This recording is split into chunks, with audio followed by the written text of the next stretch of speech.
Fala pessoal, estamos de volta em mais uma mentoria, né? Minha primeira mentoria com vocês. E hoje eu vou dar continuidade ao assunto de dinâmica, né? Em física. Hoje a gente vai falar um pouquinho sobre a força elástica. E eu queria começar um pouco a aula, né? Revisando com vocês conceitos iniciais, assim. Então, o primeiro ponto que eu queria falar é aquela frase que a gente escuta, né? A força elástica, ela é uma força restaurativa. E o que é que isso significa? Eu vou colocar aqui algumas imagens para a gente discutir melhor sobre esse ponto. Então, por exemplo, a força elástica, isso aqui é o equilíbrio, né, do bloquinho. É quando a mola ela nem foi comprimida, nem foi distendida, né, esticada. Então, ó, você consegue ver comigo que aqui a mola ela foi comprimida, né? Então, a gente empurrou a mola em sentido contrário. E o que que acontece, né? O que que a força elástica ela faz? Ela puxa no lado oposto ao que a mola foi comprimida, né? No sentido de restaurar a posição inicial. Então, é por isso que a gente chama a força elástica de força restaurativa, porque ela sempre vai tentar restaurar a posição inicial que ela tinha no começo, né? E aí, da mesma forma que acontece quando a mola é alongada, né? Eu puxei a mola até o limite máximo que ela conseguia ir, e a força elástica age no sentido contrário, né? Tentando restabelecer a posição original para voltar para o equilíbrio. E é por isso que muitas vezes, em muitos livros, até muitos professores mesmo, ensinam para a gente a fórmula, né? A lei de Hooke, que é a fórmula de força elástica que a gente usa para calcular com base na deformação e na constante elástica. E ela geralmente vem assim para a gente, né? Ó, força elástica é igual a menos a constante vezes a deformação. Então, esse menuzinho aqui, ele funciona justamente para ilustrar para a gente esse detalhe de que a força elástica ela é sempre contrária à força que é feita sobre o bloco, né? Nessa intenção de restaurar a posição inicial. E basicamente essas são as coisas que a gente vai precisar para resolver as questões de força elástica, sabe? É saber muito bem desse xizinho, que é a variação entre a posição que ela tinha original e o quanto foi comprimido ou alongado, né? Isso é o delta x, que é a deformação que foi feita em metros. Essa constante K, que é específico de cada mola, ou seja, cada mola que variando do seu material, a sua grossura, o seu tamanho, ela vai ter uma constante específica e isso vai nos dar a força, que é dada em Newton, né? E aí é muito bom lembrar também, com isso, das unidades, né? Ou seja, vou colocar aqui para vocês, ó. A força, ela é dada em Newton e o delta X, ele é dado em metro. E é muito importante a gente se atentar, então, que a constante.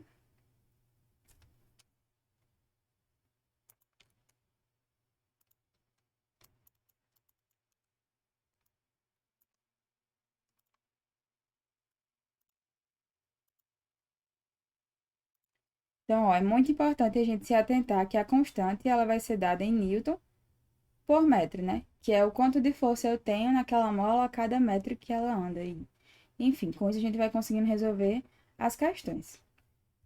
Agora a gente vai resolver essa primeira questão e ela tem alguns pontos muito importantes. Então, eu vou ler aqui junto com você. Uma mola ideal está presa à parede e apoiada sobre um plano inclinado. Quando o bloco de massa igual a 5 kg é preso à extremidade dessa mola, esta sofre uma distensão de 20 centímetros. Então, esse 20 centímetros é o nosso ΔX. Só que atente ao fato de que aí ele está em centímetros, né? E eu disse que na lei de Hooke a gente tem que colocar o ΔX como?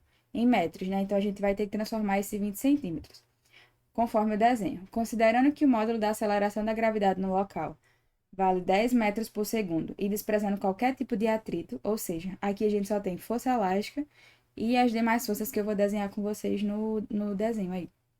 Qual o valor da constante elástica da mola em Newton por metro, que foi a unidade que eu expliquei para vocês, né? Então, vamos desenhar aqui as forças. Ó, num plano inclinado, a gente sempre vai ter aquela historinha de decompor as forças, né? Que vocês já viram em algumas outras aulas. Então, vamos lá. Para o centro da Terra, eu sempre vou ter apontando a força peso, certo?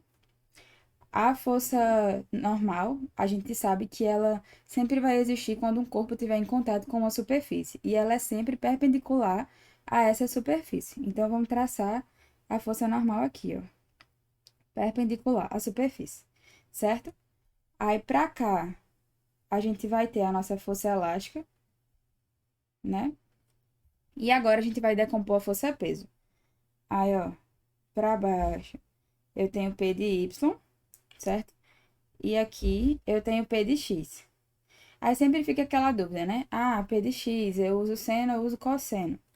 Por via de regra, a gente usa um macete para lembrar, né?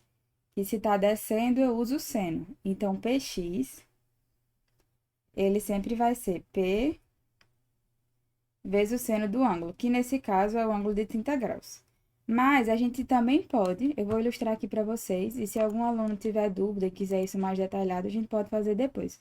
Mas eu vou fazer aqui só um geral para a gente ter noção. Ó, pegando esse triângulo aqui do P, eu vou mostrar para vocês como é que ficaria o P vezes o seno, né, para a gente entender melhor. E aí, ó, eu tenho esse triângulo, certo? Aqui nessa parte de baixo eu vou ter o P de X, ó.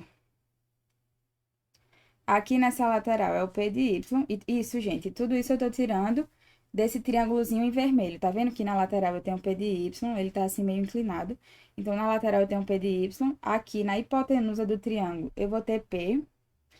E embaixo eu vou ter o P de X, né? No cateto de baixo.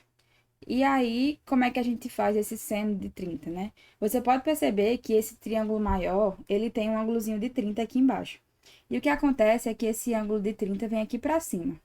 Ah, mas por que ele vem aqui para cima? Porque isso vai naquela parte de ângulos internos, é a correspondência dos ângulos. E é por isso que eu falei que eu tô mostrando isso aqui só para eu, quando era aluna, né, eu precisava entender de onde é que as coisas vinham, quando eu tava no cursinho. Então, eu tô mostrando isso aqui mais para vocês saberem, né? Mas tem esse macete pra gente lembrar que é muito mais fácil. Então, se está descendo, usa o seno, né? Então, se P de X, ele sempre desce. Sempre vai ser usado como essa força que faz o bloco descer o plano inclinado. Então, nesse lugar da força elástica, poderia muito bem ser a força de atrito, poderia muito bem ser algum outro tipo de força se contrapondo ao P de X, certo? Que é a decomposição do peso que faz o bloco descer. Então, eu fiz esse bloquinho aqui, só pra gente ter noção, esse triângulozinho, né? E aqui seria fazer realmente seno e cosseno dos ângulos, né? Então, por exemplo, o seno de 30 é igual ao cateto oposto. E quem é o meu cateto oposto ao ângulo de 30? É P de X, né? Então, P de X pela hipotenusa. E a hipotenusa do triângulo é P. Então, eu passo o P para lá multiplicando, né? E fico que P é igual... P de X, né? Perdão. É igual a P vezes o seno do ângulo 30, de 30. Pronto, eu fiz essa demonstração só para explicar mesmo, se vocês quiserem, algum aluno, né, quiser mais a fundo, aí podem falar comigo no privado, que aí eu mando outro videozinho explicando mais detalhado. Mas é porque, por via de regra, basta vocês saberem que multiplica aí pelo seno, e isso vai tornar os seus cálculos muito mais rápidos. Mas aí, vamos à questão, né? Ó, como a gente decompôs a força-peso, né? Então, no caso, P de Y, ele se iguala com a normal. E eles não alteram o movimento, nesse caso, para essa questão. Então, o que vai fazer o bloco, como ele mandou desprezar atrito, né? As forças que vão atuar sobre esse corpo é a força elástica e o P de X. Então, a gente entende pela questão, né, que ela sofre uma distensão e fica parada nesse local, né? Ele não afirma isso pra gente, mas é o que é entendido, porque senão ele teria dito que o bloco teria continuado em movimento e não teria dado uma distensão, né, que ocorreu, porque senão essa distensão ainda estaria ocorrendo. Então, vamos lá. Tem que a força elástica vai ser igual ao P de X. Quem é a força elástica, né? É a constante elástica vezes a deformação. E quem é P de X? A gente descobriu que é P vezes o seno de 30. Aí, bora lá, né? Peso, a gente sabe que é massa vezes a gravidade do local. Então, vamos lá. A constante elástica é o que ele quer saber. X, que é a deformação que ele me falou, que é 20 centímetros. Então, a gente tem que transformar 20 centímetros para metro. E isso vai ser 0,2 metros. Vou colocar aqui, ó. 0,2 metros é igual a massa dele, que foi falado que é 5 quilos. A gravidade, que foi dito que é 10. Vezes o seno do ângulo de 30, que a gente sabe que é 1/2, certo? Aquela tabelinha de ângulos. O ângulo de 30, 45 e 60 são os ângulos mais importantes, né? Então, é muito bom você saber o seno, o cosseno e a tangente desses ângulos. Então, o seno de 30 equivale a 1/2, né? Eu vou simplificar esse 2 com esse 10, né? Que vai dar 5, 10 dividido por 2 é 5. E vamos resolver as contas. Então, aqui eu vou ter que 0,2 vezes K é igual a 5 vezes 5. Isso vai me dar 25, né? Ok? Então, K é igual a 25 dividido por 0,2. Aí, uma dica que eu queria dar para quando a gente vai dividir algo com um número decimal, né? Tem gente que tem um pouquinho de dificuldade com isso. E uma dica muito simples, assim, é você multiplicar toda a fração por 10. Então, eu vou ficar com 250 dividido por 2. Ou seja, a constante K vai ser 125 newton por metro, que é o que se encontra na letra C. Então, basicamente, para essa questão é isso, ó. É importante, né, a gente atentar para as medidas que é dado na questão, porque se eu tivesse feito com centímetro, teria dado errado, né? Se eu tivesse usado o cosseno do ângulo 30, teria dado errado também. Então, essas questões, né, de força elástica não tem muito segredo, mas nesses pequenos detalhes que estão as pegadinhas, sabe? Às vezes a alternativa vem com a unidade errada, vem em centímetros, sabe? Então é bom a gente prestar atenção nisso. Essa questão, essa próxima questão 2, né? Ela é muito comum, assim, no sentido de que o Enem sempre bota questões nesse estilo, da gente comparar a constante de cada coisa, ou a deformação que cada coisa faz. Por exemplo, aqui eu tô falando de constante elástica, né? Mas o Enem já colocou sobre condutibilidade térmica, já pediu pra gente comparar a resistências de alguns equipamentos. Então, é basicamente a aplicação da fórmula, né? Aí vamos lá, vou ler ela aqui com vocês.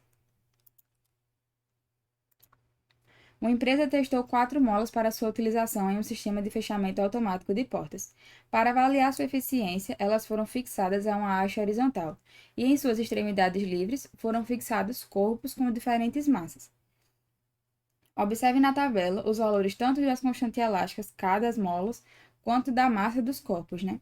Para que o sistema de fechamento funcione com mais eficiência, aí atenção para essa informação que ele dá aqui, ele quer o sistema mais eficiente. E ele já diz pra gente o que é esse sistema mais eficiente, né? Tipo, como seria um sistema mais eficiente. A mola a ser utilizada deve ser aquela que apresentou a maior deformação. Ou seja, ele quer a mola que apresente o maior X de todos. Então, vamos lá. Um detalhe importante que eu quero que vocês atentem para essa questão, que nela não vai fazer tanta diferença, mas poderia ser uma pegadinha, que foi o que eu falei na questão anterior, é o fato de que ele deu a questão, a constante, ó, em Newton por centímetro. E isso poderia facilmente ser uma pegadinha, sabe? Mas nesse caso não vai fazer tanta diferença. Aqui a gente vai ter que calcular realmente mola por mola para saber qual vai ser a melhor mola, né? Então vamos lá, para a mola de número 1. Primeiro, a gente tem que ver como é que a gente vai fazer para calcular essa constante, né? No caso, essa deformação que ele quer. A gente tem que entender, ó, que aqui é um ponto fixo e aqui é o ponto onde vão ser colocados os pesos, né? Então, para cá, eu vou ter a força-peso, massa vezes gravidade. E no sentido oposto, eu vou ter a força elástica, né? Com a mola sendo alongada. E a gente tem que entender que essas forças, como a mola, a gente sempre tem que considerar molas ideais, né? Geralmente essas questões a nível de Enem são assim. Então, a gente tem que imaginar que essa força, ela se distribui por todo o corpo da mola igualmente. Então, vamos lá. De modo geral, para todas as molas, eu vou ter que a força elástica é igual a força-peso. Aí, bora lá. Força elástica é a constante vezes a deformação. E isso vai ser igual a massa vezes a gravidade, né? Que é força-peso e força elástica. Para a mola de número 1, a constante dela é 0,9. A deformação é o que a gente quer. A massa do corpo que foi colocada é 0,9 e a gravidade é 10. De modo bem prático, eu poderia simplesmente cortar o 0,9 com 0,9, porque é isso que significa ser uma igualdade, sabe? Uma equação, quando ela tem uma igualdade, significa que o que acontece de um lado da equação acontece igualmente do outro. Mas, para explicar melhor para vocês, eu vou passar esse 0,9 dividindo. E aí eu acho que vai ficar mais claro, ó. 0,9 vezes 10 dividido por 0,9, tá vendo? Aí eu corto.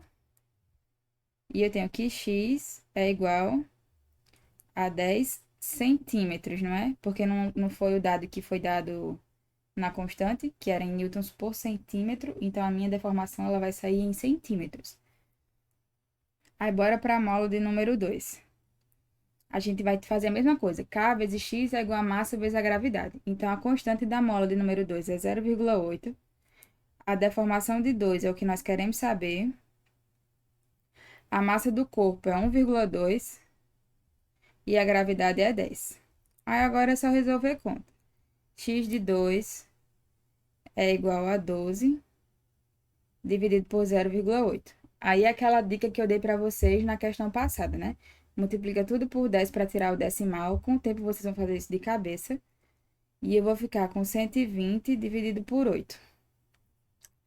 Aí, simplificando tudo isso, ó, por exemplo, simplificar tudo isso por 4.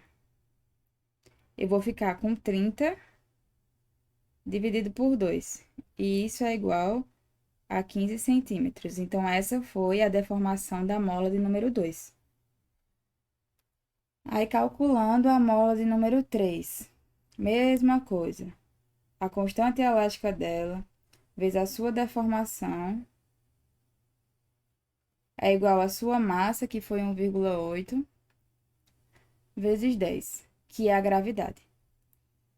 Aí, x de 3 é igual a 18, dividido por 0,6. Fazendo aquela mesma coisa de multiplicar tudo por 10, eu ficaria com 180 dividido por 60. E isso dá 3, né? 3 vezes 6 seria 18. Então, a constante a deformação dessa mola seria de 30 centímetros. E aí, calculando a última mola, eu vou ter 0,7 vezes a deformação de 4 é igual à massa que ele me deu, que é 1,4 vezes 10.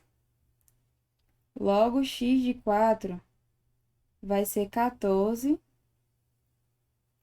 dividido por 0,7. Se eu multiplicasse por 10, eu teria 140 dividido por 7, né? E aí, isso me daria 20, porque 14 dividido por 7 é 2, né? 2 vezes 7, 14. Então, a deformação da mola número 4 seria de 20 centímetros. E aí, vocês conseguem notar, ó, vou sublinhar aqui todas as deformações, vocês conseguem notar que a maior deformação foi obtida na mola de número 3.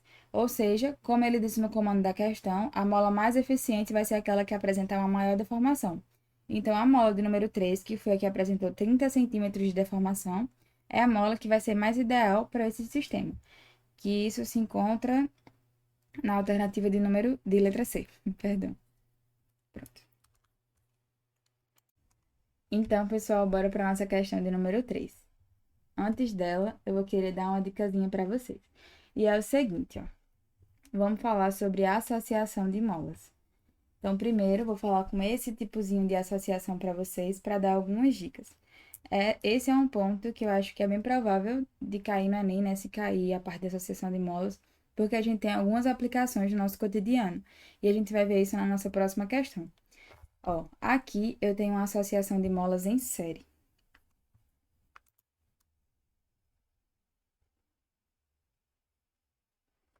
Aqui eu tenho uma associação de molas em série. O que isso quer dizer?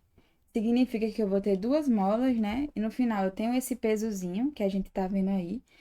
E cada mola ela vai ser deformada de acordo com a sua constante. A gente pode ver que a gente tem a constante de número 1 desse lado esquerdo, né? E a constante de número 2 na segunda mola. E cada uma vai deformar de acordo com a sua constante.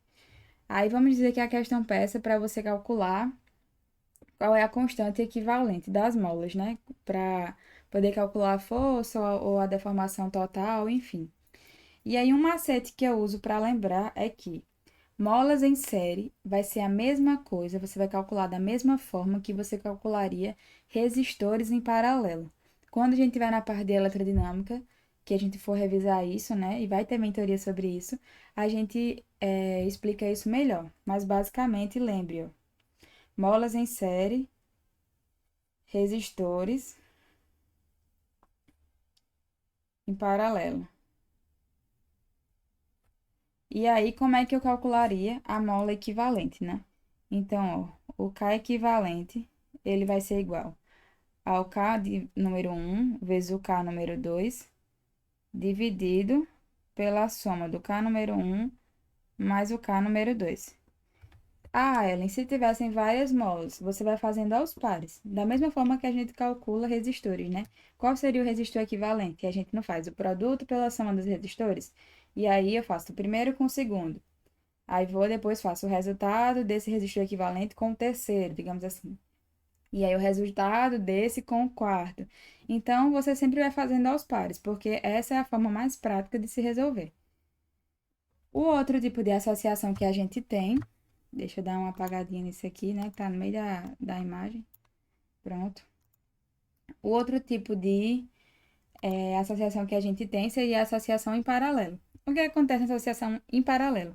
Você consegue ver, ó, que aqui nesse trecho que onde vai ocorrer a deformação, né? Vocês percebem que a deformação ela vai ser igual, porque as molas vão estar com essa barrinha de metal aqui embaixo e elas vão ser puxadas juntas, né? Então a deformação que ocorrer vai ser igual. Logo, elas têm constantes diferentes, né? Para manter a proporcionalidade. Aí lembre, se molas em séries é semelhante a resistores em paralelo, então molas em paralelo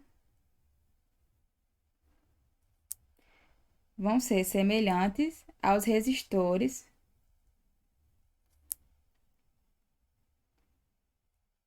em série. Aí, como é que eu calculo a constante equivalente disso, né? Então, como é que eu calculo o K equivalente? Como é que a gente calcula um resistor equivalente no sistema em série? A gente basicamente soma os resistores, né? Então, aqui eu vou somar a constante de 1 mais a constante de 2, e isso vai me dar a constante equivalente do sistema de molas. E isso é perceptível pela imagem. Por isso eu quis colocar a imagem para vocês. Porque aí você percebe que as molas elas vão ser alongadas, né? Ou comprimidas. Mas nesse caso aí, como eu tenho um pezinho embaixo, elas vão ser alongadas. E já que elas serão alongadas da mesma forma, é como se eu estivesse somando as duas constantes e puxando ela para baixo.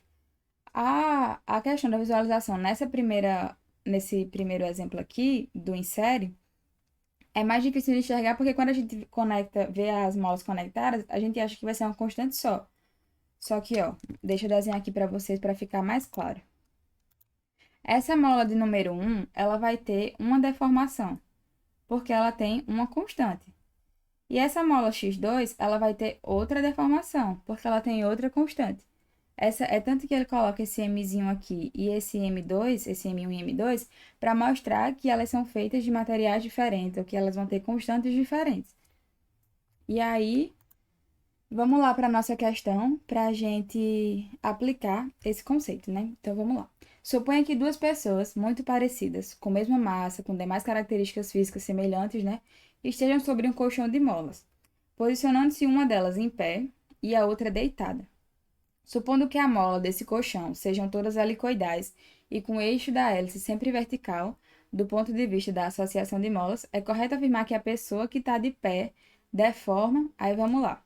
Ele quer que a gente compare a situação de acordo com a pessoa que está em pé. Então, é comparando com a pessoa que está em pé. E aí eu coloquei aqui uma imagem. Todos os colchões que são de molas, né? Eles são dessa forma. É isso que ele quis dizer com ser de mola ensacada.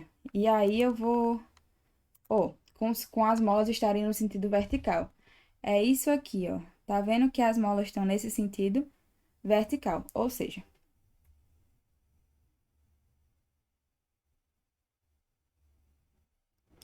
eu tenho aqui as minhas molas, ó, em pé, né, no sentido vertical, como foi explicado pela questão.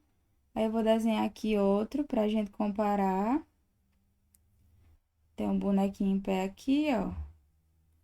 Salve proporções, né, galera?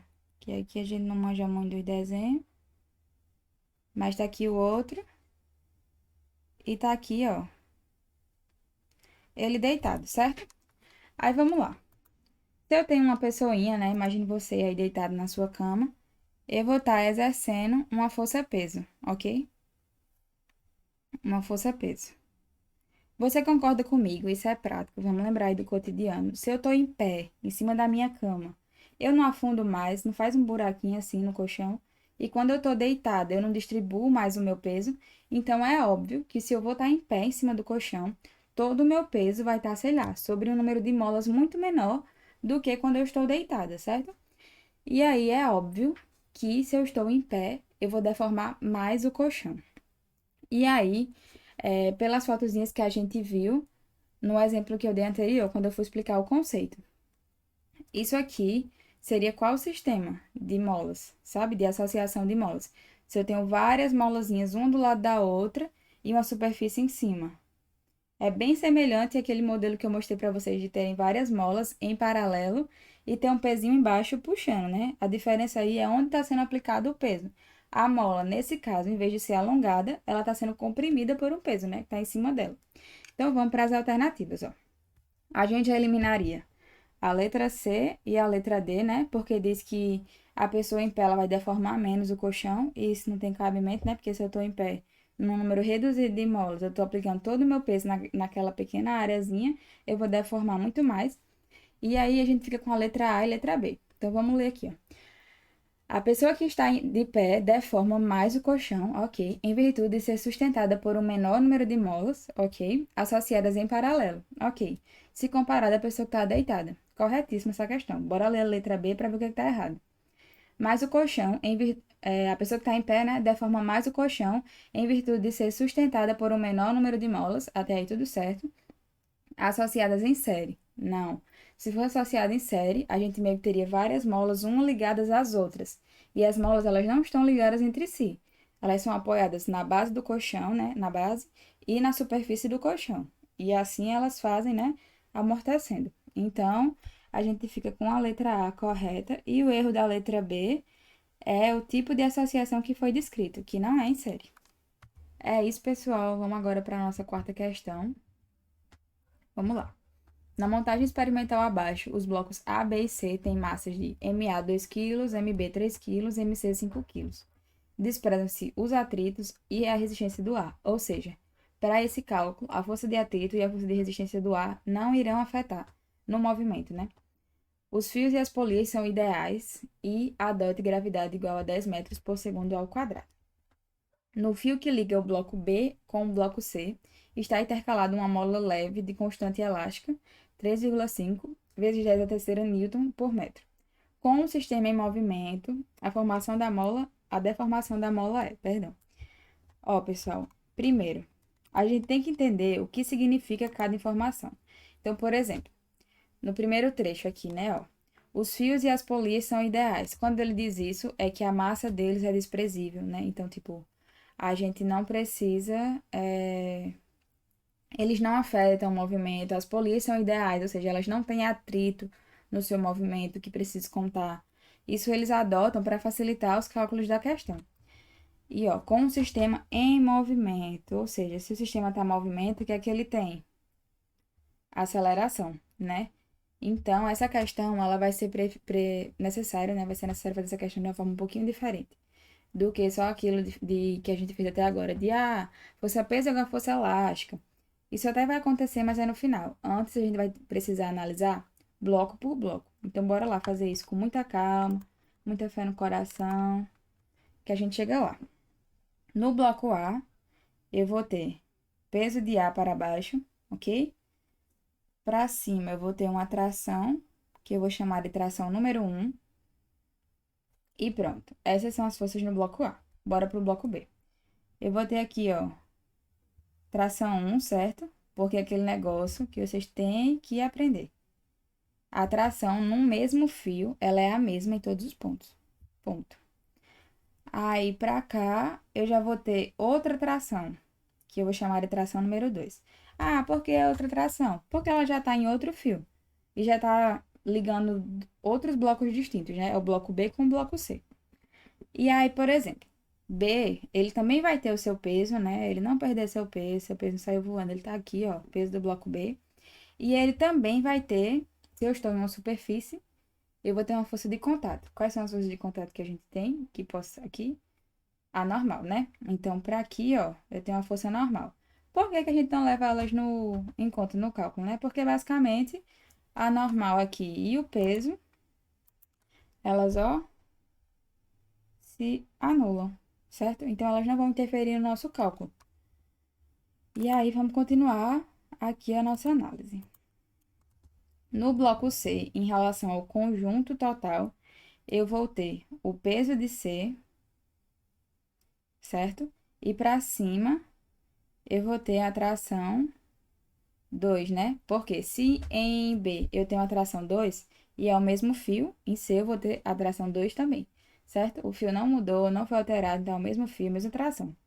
Aí o que que acontece? Primeiro, ele diz pra gente que o bloco tá em movimento. Então, se ele tá em movimento, o que que acontece? Coloquei o bloco C lá e eu tenho uma molinha aqui, certo? Essa molinha, ela vai ser deformada pelo peso de C. E a partir do momento que ela atingiu sua deformação máxima, que é o que ele quer saber, né? Qual foi essa deformação? O conjunto inteiro entrou em movimento. Então, vamos separar isso por parte, viu? Primeiro deformou, aí depois o conjunto entrou em movimento. Lembre que as forças, pronto, a força na mola, ela é distribuída igualmente. Na pontinha da mola, eu não tenho uma força e na outra pontinha eu tenho outra, não.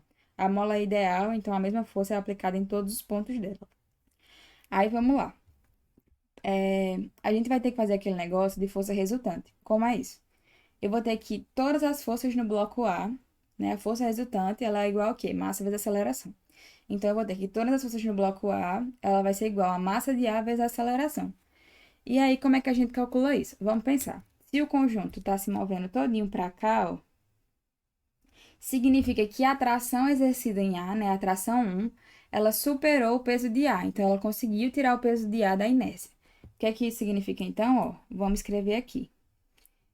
Que a tração 1, né, que é a maior força, é por isso que ela fica primeiro, menos o peso de A, ela vai ser igual a massa de A vezes a aceleração, certo? Sempre que uma força ela vencer no movimento, ela vai ser maior do que a força que foi vencida. Tá vendo como isso é lógico, digamos assim, né?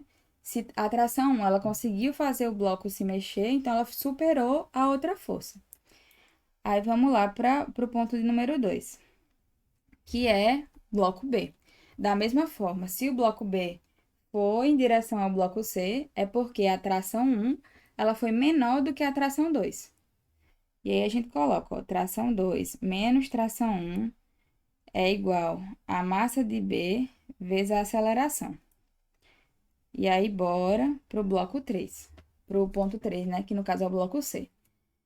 Se o peso todinho se mexeu, né? Se o bloco todinho fez para cá, então significa que o peso de C venceu a tração número 2, né? Então, eu vou ter que peso de C menos a tração de número 2 é igual a massa de C vezes a aceleração. Tá vendo que a gente tem incógnitas nessas equações que se repetem? Então, porque senão a gente vai olhar assim e fazer, caramba, como é que eu vou somar isso tudo, né? Tem um monte de incógnita aí que eu não sei o que significa, tipo, que eu não tenho os valores para elas, né? Então, eu não tenho como calcular. Aí, o que que a gente vai fazer? Soma de equações, ok? Aí, ó, por exemplo, tá vendo que tração de 1 se repete na primeira equação aqui, ó, e na segunda equação? Então, se eu tô somando, eu tenho uma positiva e uma negativa, então elas vão se subtrair, certo? Da mesma forma, a tração de 2. Tá vendo que eu tenho tração de 2 positiva aqui em cima, ó? E tenho tração de 2 negativa aqui embaixo. Então, quando eu somar tudo, elas vão se cancelar, né? Porque é como se eu tivesse 2 menos 2. Ah, eu tava devendo R$ 2. E aí, eu tava devendo, né? Menos 2. Aí eu adicionei R$ 2. Então, eu acabei com a minha dívida. E aí, eu cancelo também. Aí, o que me restou? Peso de A, peso de C e do lado direito das igualdades, as massas, que a questão me forneceu, e a aceleração, que é o que a gente quer achar. Então, vamos lá, para o passo de número 4 aqui em cima, comigo, pessoal. Me sobrou peso de C menos o peso de A é igual. Aí, gente, você tem que prestar uma coisa uma atenção aqui, ó, porque isso aqui, com o tempo, isso é para ficar automático para vocês, certo? Eu vou escrever para vocês enxergarem, visualizarem, mas depois não façam essa mão de obra. Ó, eu vou ficar com massa de ar. Opa, pega aqui a borrachinha, pessoal, que aqui é para ser um vezes.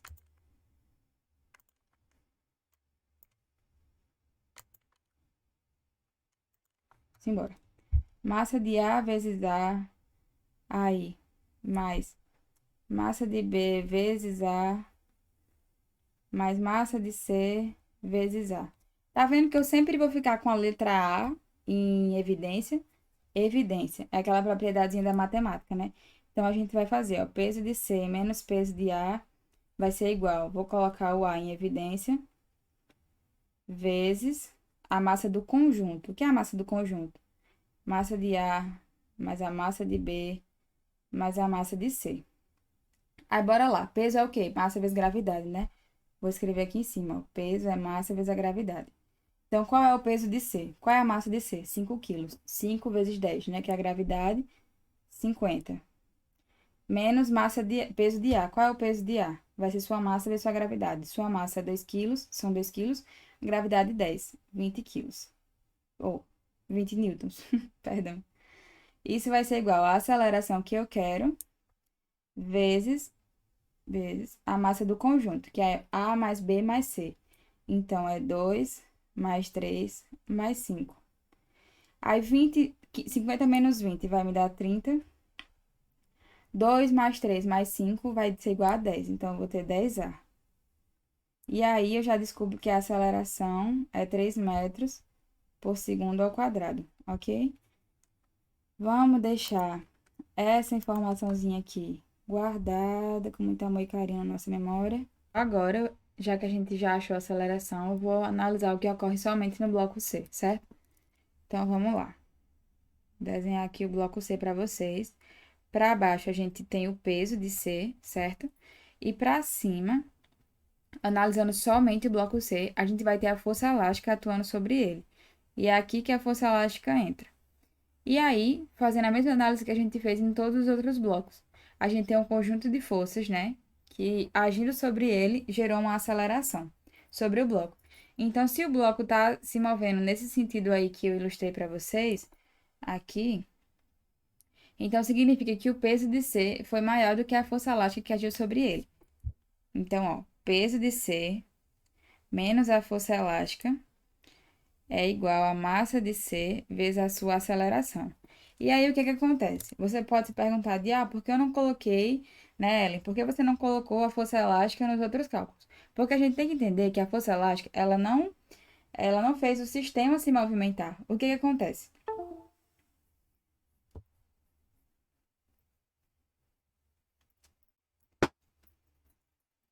O que que acontece? O bloco C, ele causa uma deformação na mola, certo? Essa mola, ela é totalmente deformada, né? E aí a força ela age sobre todos os pontos e coloca o bloco em movimento.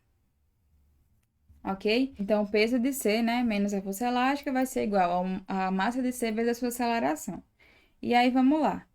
O peso de C, a gente sabe que são 50 newtons, porque é a sua massa vezes a sua aceleração da gravidade, né? Então, são 50 quilos, 5 quilos vezes 10. A força elástica, eu sei que é 3,5 vezes 10 a terceira. Aí, eu vou transformar esse 10 a terceira, certo? Porque esse 10 a terceira nada mais é do que 3,5 vezes 1.000. E aí, eu vou colocar aqui, ó, 3.500 vai ser igual a massa de C, que é 5 quilos, né? Perdão. Deixa eu apagar aqui para vocês.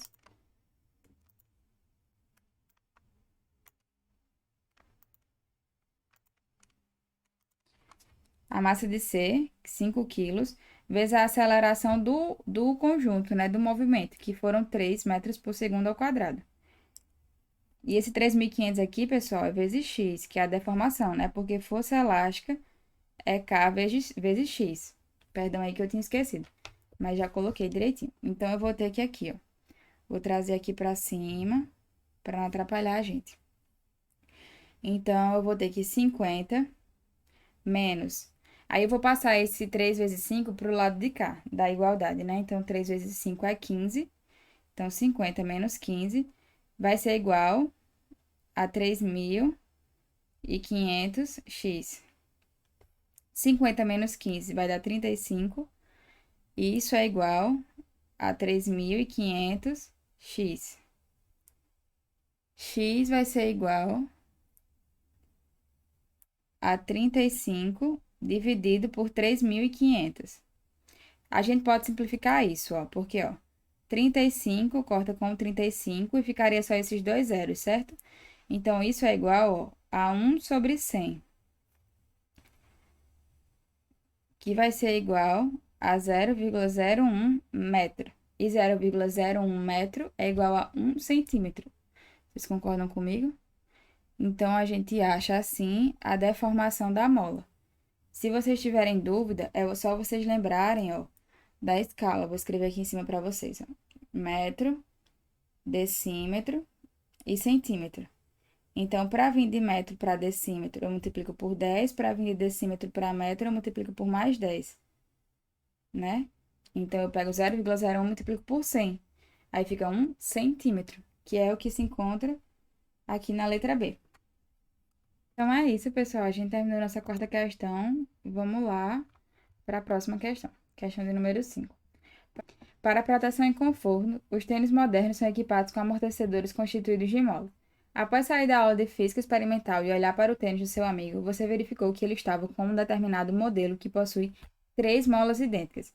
E essas molas associadas em paralelo e simetricamente. Então, ó, tem três molas idênticas em paralelo, certo? Elas sofrem uma deformação de 4 milímetros quando o tênis é calçado por uma pessoa de 84 quilos. Considerando que a pessoa permaneça parada, a constante elástica da mola em quilonewton por metro é de, considere a gravidade igual a 10 metros por segundo ao quadrado. Lembrem que quando eu falei sobre molas em paralelo, eu disse que as constantes elásticas elas se somam, né? Então, eu tenho três molas idênticas num tênis. Só que uma sacada que a gente precisava ter nessa questão é que eu não fico parada em pé só com um pé assim. E aí, são três molas idênticas num tênis. O que que eu quero dizer com isso? Ó, aqui eu vou ter três molas, ó, nesse pé.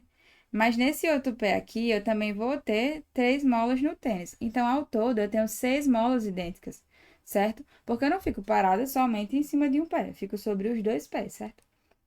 E aí, vamos lá. Ele quer saber a constante elástica. Aí é aquele clássico exemplo de eu vou ter empurrando a mola, né?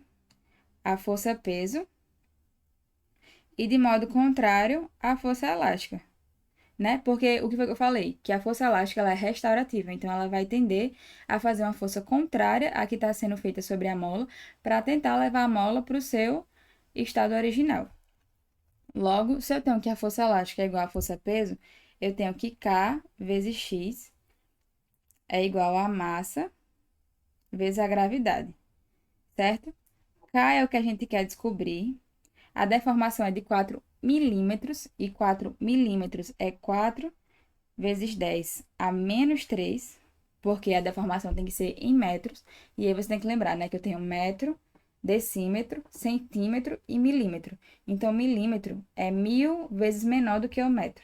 Você tem que dividir por 1.000. 10 a menos 3 é igual a massa dele, que é 84 quilos, vezes a gravidade, que é 10. Então, eu tenho que K é igual a 4 vezes 10 a menos 3, ou K vezes 4 vezes 10 a menos 3, é igual a 840.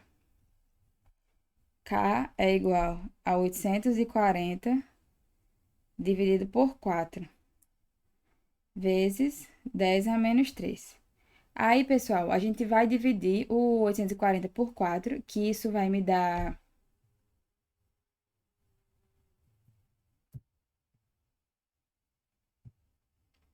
Isso vai me dar 210. E o 10 a menos 3, a gente tem aquela propriedade de que, se a potência ela está embaixo com o sinal negativo, ela sobe, né, para o denominador com o sinal positivo. Então, eu vou ter 210 vezes 10 a terceira positiva. Newton por metro. Só que, pessoal, muito atento. Porque ele quer a constante das molas, ou seja, ele não quer a soma da constante das molas, ele quer saber a constante de cada molazinha. E eu não vou ter 6 molas comigo, né? 3 num pé, 3 no outro. Então, eu ainda vou pegar, ó, esse valor de 210 vezes 10 à terceira e atente para outro fator. Esse 10 à terceira aqui, ó, ele vai ser o nosso quilonewton. Por quê? Quilo é uma unidade de medida que equivale a 10 à terceira. Então, eu vou substituir esse 10 à terceira por esse casinho, né? Ele vai significar esse 10 à terceira. Então, eu vou ter 210 quilonewtons. Ó, então, eu vou ficar com 210 quilonewton. Só que eu vou dividir isso por 6 molas, né? Porque não é o que eu tenho. E aí, eu vou ter 35 quilonewton por mola. Essa é a resposta. Letra A. Ah, Ellen, por que que você pegou o resultado final, né, que a gente achou da constante, que é 210, e dividiu por 6? Porque lembre, gente, que foi o que eu falei no começo da questão. E no começo, quando eu falei sobre associação de molas, né, a nossa dicasinha. Quando eu tenho molas associadas em paralelo, é como se eu tivesse resistores associados em série. Então, eu somo tudo e o resistor equivalente vai ser a soma dessas molas, né? Como ele me falou no caso, a soma desses resistores, o resistor equivalente vai ser a soma desses resistores, né? Então, a mola equivalente, ela vai ser a soma de todas as molas. Como ele me afirmou que são molas idênticas, ou seja, com a mesma propriedade, mesmo material, mesma constante, eu posso pegar esse valor total e dividir, porque é como se eu estivesse somando cada mola, entendeu? Quando eu divido, eu vou ter o valor individual de cada uma, e se eu somar, vai dar esse valor de 210, ok? Aí vamos lá para a nossa próxima questão de número 6. Também é uma questão de comparação, né? Que eu falei para vocês que é algo bem comum, bem recorrente no Enem. E aí vamos lá. A tabela apresenta a força elástica e a deformação de 3 molas diferentes. Comparando as constantes elásticas dessas 3 molas, tem-se que.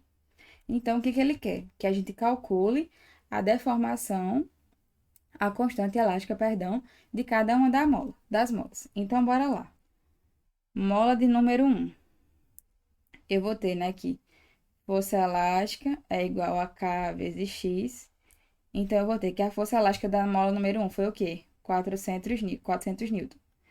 E isso é igual a constante de 1, que é o que ele quer saber, a deformação que foi feita, 0,5. Ou seja, K1 é igual a 400 dividido por 0,5. Qual foi a diquinha que eu dei para dividir números por números decimais, né? Multiplicar por 10. Então, isso vai ser 4.000, perdão, dividido por 5.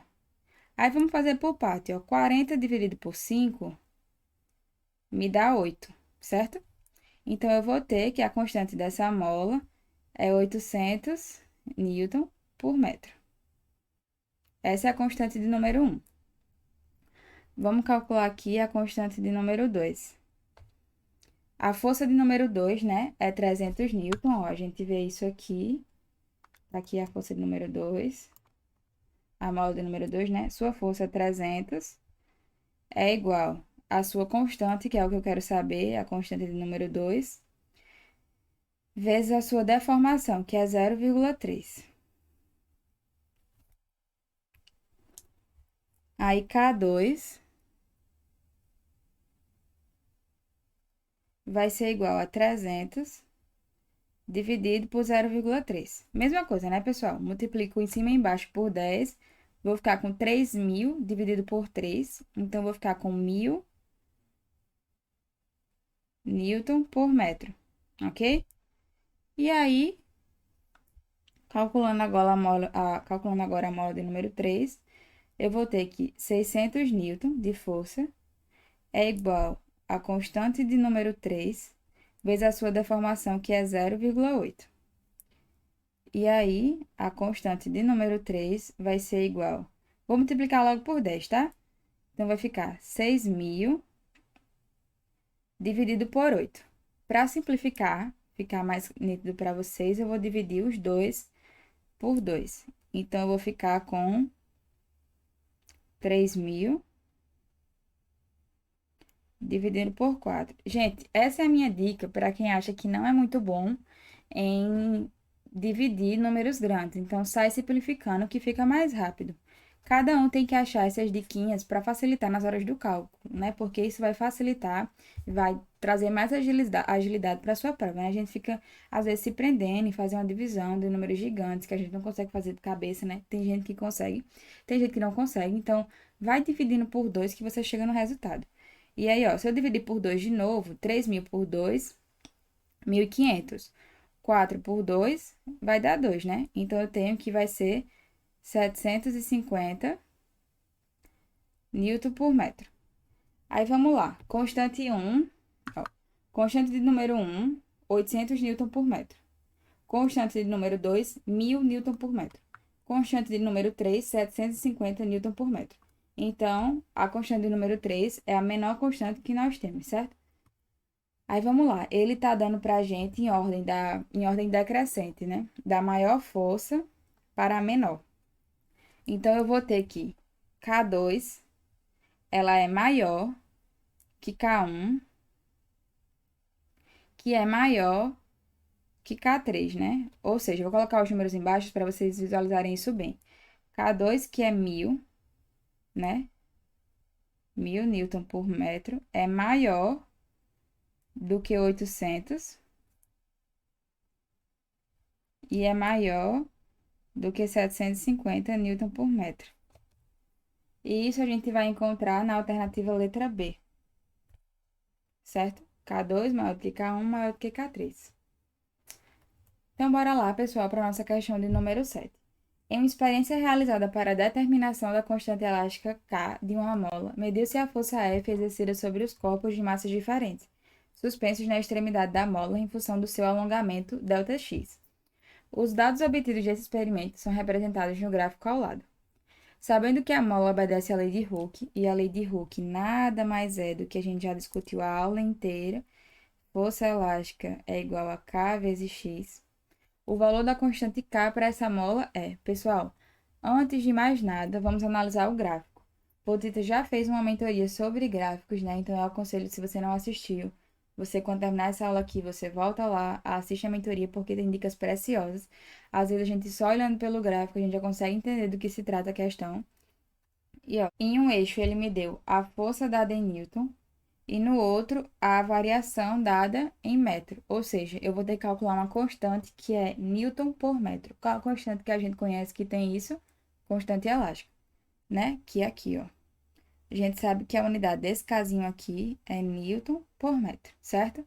E aí, a propriedade dos gráficos nos diz o seguinte, né? Que tipo, qualquer ponto que eu pegar desse gráfico, ele vai me fornecer o mesmo valor.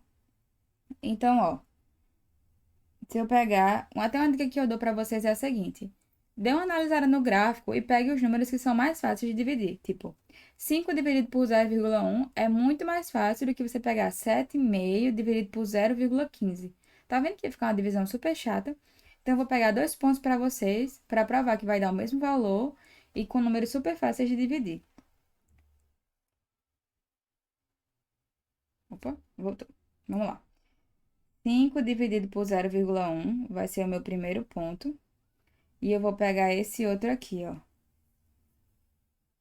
10 dividido por 0,2.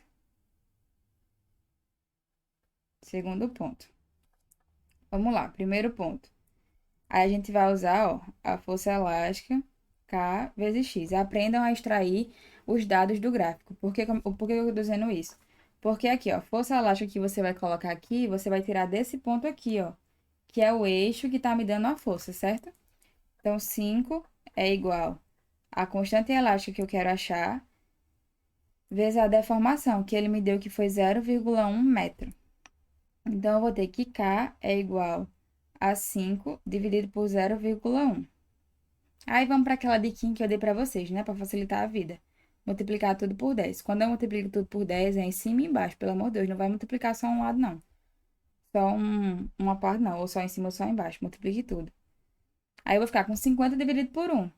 Qualquer número dividido por 1 é ele mesmo, né? Então, eu vou ter que é 50 newton por metro. Ok? Achei a constante. Vamos usar agora o outro ponto para vocês verem como vai dar na mesma coisa. Eu tenho que a força é 10, certo? Porque o gráfico me forneceu aqui, ó, que a força é 10 e quando a força é 10, o alongamento é 0,2, eu vou ter que 10 é igual a K vezes 0,2. K vai ser igual a 10 dividido por 0,2. Vamos multiplicar tudo por 10. K vai ser igual a 100 dividido por 2. Isso é igual a 50 newton por metro. Ou seja, a alternativa da gente tá aqui, ó. Letra A. E isso, esse mesmo valor, pessoal, ia dar para qualquer ponto que você pegasse do gráfico, né? Porque cada ponto que você pega em Y vai ter um correspondente no eixo X. E o gráfico, ele é linear, né? Essa é a propriedade do gráfico que é formado com base na fórmula, sabe? A gente tem que entender que essas fórmulas, essas incógnitas, elas podem ser jogadas num gráfico e forma esse gráfico de força elástica. Então, pessoal, essa foi a nossa mentoria de força elástica. Eu espero que tenha ajudado a vocês. Se tiver ficado alguma dúvida, se tiver ficado algo que vocês não entenderam, pode falar tanto no grupo do Aprova, pode deixar um comentário aqui no YouTube, pode falar com a gente no privado, né? Seja comigo que apresentei a aula de hoje, né? A mentoria de hoje, seja com o Luiz Felipe ou com o Igor, né? Para vocês tirarem dúvida, não deixem as dúvidas passarem, perguntem mesmo, a gente tá aqui para ajudar vocês. Dê um feedback dessa aula também, que é muito importante. Então, chegue para um de nós três, né? E falem o que vocês estão achando. Falem se tem ajudado, se o nosso trabalho tem ajudado vocês. E nós aceitamos sugestões também. É isso. Um abraço, bons estudos e qualquer coisa, contem comigo.